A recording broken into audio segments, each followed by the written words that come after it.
of wreckage, police using clubs and tear gas against demonstrators. So-and-so and a white fascist. Like they said, you're getting some of your own medicine. Va ora in onda Te la ridò io, l'America, con Matteo De Sio. Welcome everybody, buongiorno a tutte e a tutti, questa è Te la ridò io l'America, questo è l'appuntamento dedicato agli Stati Uniti d'America che abbiamo qui su Radio Libertà ogni settimana, il lunedì. Un ottimo appuntamento anche quest'oggi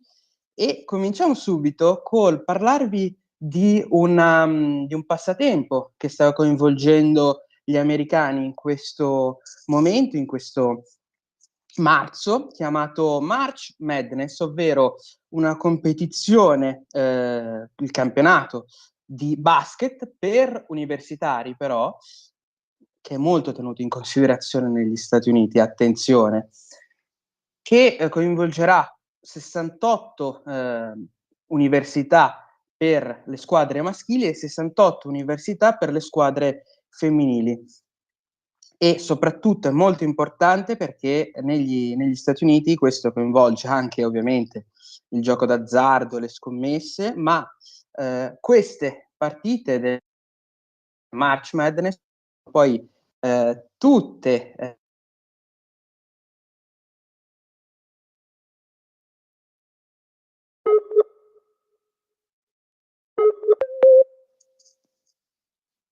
grandi broadcaster televisivi passano dal far vedere, dal mostrare la NBA, che è il torneo per i professionisti, per i grandi, tra virgolette, a March Madness, che invece è il torneo dedicato agli universitari. Molto importante, negli Stati Uniti ricordiamo ad esempio che invece il football americano addirittura ha stadi di 100.000 posti, quindi parliamo di sport che in realtà sono già un primo passaggio verso le prestazioni, il lavoro e la possibilità anche per gli statunitensi di avere le rette universitarie pagate. Ma andiamo avanti soprattutto perché rimanendo in tema universitario, la Columbia ha deciso in parte di aderire alle richieste dell'amministrazione Trump per riavere anche la possibilità probabilmente di riottenere quindi quei 400 milioni di dollari di fondi federali che altrimenti sarebbero stati perduti, una Columbia tra l'altro che quindi è una delle tante università che in questo momento ha capito di non doversi mettere di traverso verso le politiche del presidente degli Stati Uniti. Una Columbia che ha avuto anche dei problemi per quanto riguarda tra l'altro le proteste all'interno del campus, con studenti che hanno occupato vari locali, hanno impedito lo svolgimento regolare delle lezioni. Importante anche quello che sta avvenendo nelle università e anche queste proteste, soprattutto perché proprio nelle ultime settimane è andata molto virale, è diventato molto importante la questione ovviamente delle proteste ancora di più, perché è stato arrestato uno dei tanti studenti che ha protestato, che però ha origini palestinesi, ma possiede anche la green card ed è sposato con una statunitense, quindi si è parlato a lungo se poterlo espellere oppure no dallo Stato americano. È uno studente che tra l'altro ha attirato anche le simpatie di tanti altri, possiamo chiamarli anche così, rivoltosi, che hanno cercato di manifestare il sostegno proprio al ragazzo davanti alle istituzioni. Una rivolta questa che tra l'altro ha messo nel panico altri possessori di green card all'interno dello Stato americano, ma questo è ovviamente più dettato dalla psicosi chiamiamola così, dalla propaganda che sta attuando tutto il panorama della sinistra americana per quanto riguarda anche i media. Perché? Perché ci sono notizie ovviamente, poi bisogna vedere se sono verificate o meno, ma le notizie che rilancia la democratica CNN sono quelle di una donna, ad esempio, che proviene dal Camerun, che ha deciso di non partecipare al funerale del padre perché sarebbe troppo rischioso. Immigrati che vengono dalla Palestina come discendenza hanno deciso di non viaggiare, di non ritornare nei paesi arabi per paura di avere la propria green card annullata. Addirittura un artista di tattoo, quindi una tatuatrice ha deciso, canadese, quindi da molto vicina, diciamo così, ha deciso di non tornare in patria per le vacanze proprio perché ha paura di avere anche lei la green card non poi rinnovata. Quindi tante storie che rilancia CNN, che poi in realtà riporta solo queste 4, ma diciamo, la condizionante, la parte comune per tutti questi possessori di green card è la paura di averla cancellata con questa amministrazione Trump, ma in realtà ovviamente è tutta psicosi generata, anche perché generata dai media democratici, e soprattutto possiamo anche notare come ci siano tante persone, come ad esempio la tatuatrice, che giustamente è una libera professionista e ha bisogno di pubblicità per lavorare. Ci sono tante persone che approfittano delle tematiche comuni per fare i propri comodi. Ovviamente se nessuno ha problemi legali con la giustizia, la green card non sarebbe poi mai rinnovata, non rinnovata dalle autorità americane. Parliamo di infatti dello studente, soprattutto Mohamed Khalil, che è stato arrestato quindi non solo per le proteste per un cessate il fuoco a Gaza, che poi effettivamente c'è stato, ma ovviamente per questi studenti che protestano vorrebbero una pace, diciamo, definitiva, ovviamente però con Stati Uniti che non dovrebbero schierarsi al fianco dei propri alleati israeliani. Ma è stato anche accusato dalla sicurezza nazionale, fra l'altro, di avere legami con i terroristi proprio residenti in paesi arabi. Quindi parliamo di un personaggio che vedremo in futuro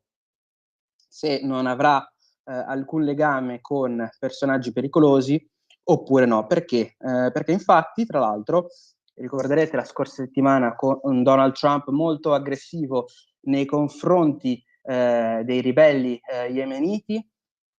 che avevano attaccato le postazioni militari statunitensi. Gli yemeniti, tra l'altro, che hanno subito quindi una ritorsione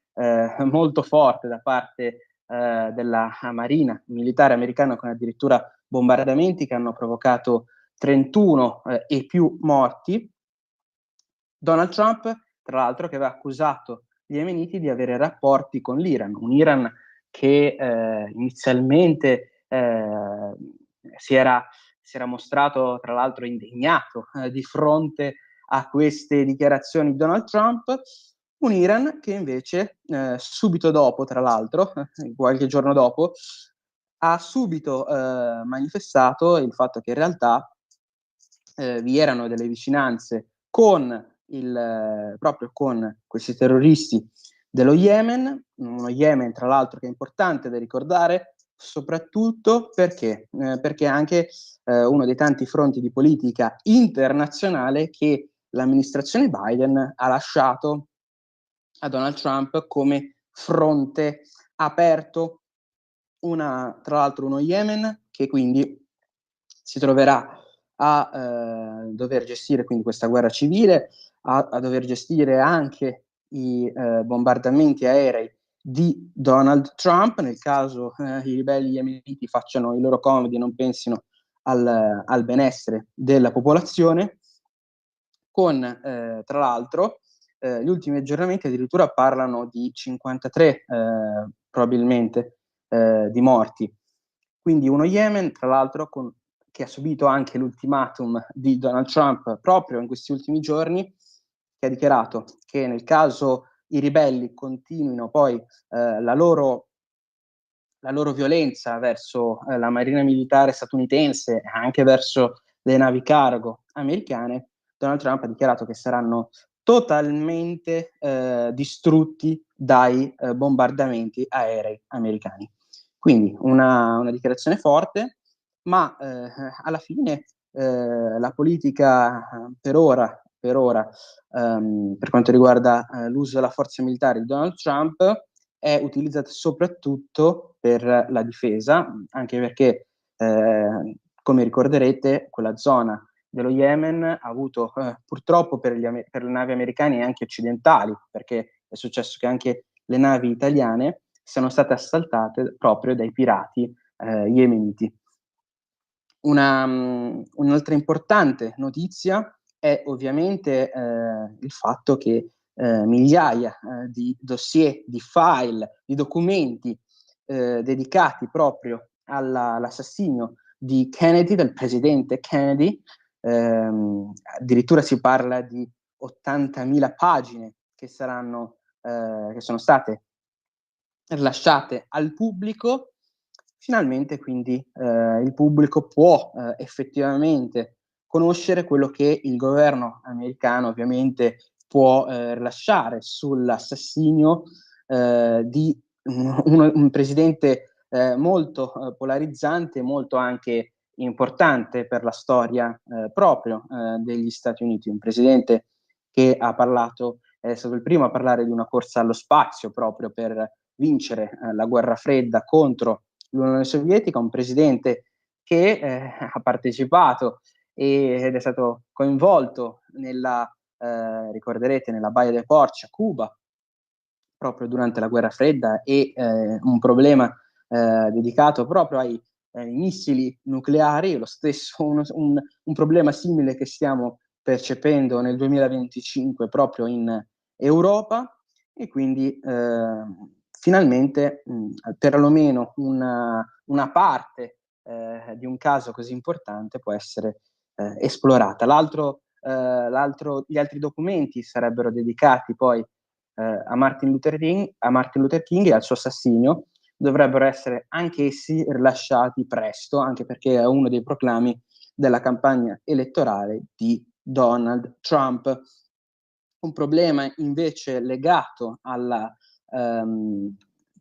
sicurezza dei social media è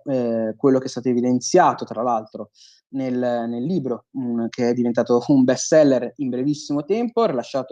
pubblicato in questi giorni, Careless People, da un'autrice che ha lavorato all'interno di Meta e quindi di Facebook. Meta con Zuckerberg che si è avvicinato negli ultimi mesi a Donald Trump, probabilmente anche per avere una protezione politica per quanto riguarda gli scandali dedicati alla propria azienda. Altri scandali sempre dedicati ad aziende importanti è quello che è avvenuto, ricorderete, a Boeing, con gli informatori proprio di Boeing che avevano dichiarato, essendo poi ispettori dedicati proprio alla sicurezza degli aerei, con questi ispettori che avevano dichiarato che Boeing e la società in generale, l'azienda, non riguardasse poi i loro report per quanto riguarda la sicurezza degli abitacoli e non tenesse in considerazione per davvero la sicurezza dei passeggeri. Infatti negli ultimi giorni, negli ultimi mesi abbiamo visto come i nuovi aerei abbiano tanti problemi, e Boeing ha avuto anche tanti problemi ovviamente finanziari, ma Il fatto grave è che questi informatori pian piano sono morti come le mosche, purtroppo. Parliamo anche di una Boeing che ha ottenuto e ha vinto il mandato per la costruzione di nuovi aerei militari proprio con l'amministrazione Trump, arrivando a offrire di più rispetto alla concorrenza, anche perché probabilmente dovranno anche loro ripulirsi l'immagine, hanno preferito investire molto nella possibilità di poter ottenere questo importante contratto, come viene sempre descritto dai funzionari americani, ma parliamo di una Boeing che ora dovrà subire anche la causa legale da parte della famiglia del primo, del capostipite, chiamiamolo in questo modo, degli informatori proprio legati alla sicurezza degli abitacoli, degli aerei, con John Barnett, che è il primo, un uomo di 62 anni, pensionato all'epoca, che a quanto pare, a quanto sembra, si è proprio suicidato nel 9 marzo del 2024, dopo, tra l'altro, aver vissuto in maniera, come viene chiamata, come viene descritta dai propri familiari, in maniera in realtà molto felice, anche se ovviamente se si parla di depressione, la felicità superficiale non è detto che rifletta poi quello che una persona provi dentro di sé, ma ovviamente il fatto che fosse un informatore su una multinazionale così importante, che è molto coinvolta in tanti settori, sia quello civile sia quello militare, è normale avere più di una domanda a cui rispondere. Andando avanti con le ultime notizie, l'amministrazione Trump e i funzionari proprio americani hanno deciso anche di utilizzare le leggi proprio che in realtà sarebbero utilizzabili solo in caso di un conflitto, ma ovviamente per Donald Trump le gang venezuelane o i cartelli messicani stanno, a quanto sembra, anche per essere descritti come nemici dello Stato, quindi in questo senso riesce ad arginare ciò che abbiamo poi visto con i vari giudici che hanno cercato di impedire proprio l'espulsione anche di criminali molto pericolosi proprio per la sicurezza degli Stati Uniti. Quindi parliamo di una matassa che è stata sbrogliata dall'amministrazione Trump per ora, e tra l'altro anche con il fine più importante, ovvero il benessere dei cittadini americani. Un'ultima notizia in chiusura: il Dipartimento dedicato proprio all'istruzione degli Stati Uniti sembra che sarà alla fine poi chiuso, con Linda McMahon a capo proprio di questo dipartimento, che ha dichiarato che l'istruzione deve essere ripartita proprio ai singoli stati. Una delle tante mosse di Donald Trump di delegare importanti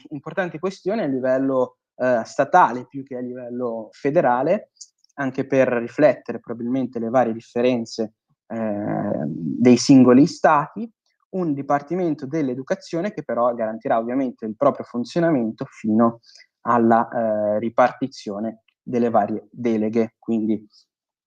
importante questa notizia anche per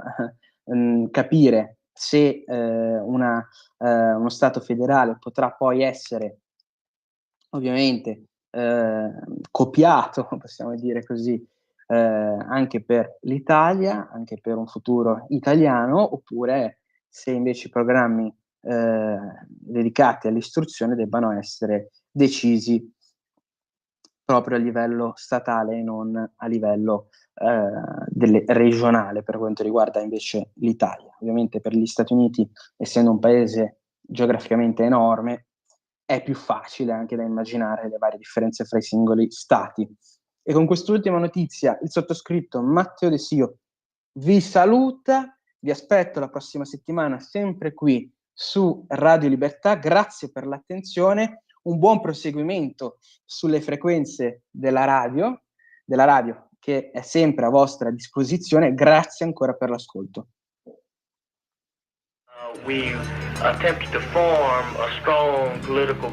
Avete ascoltato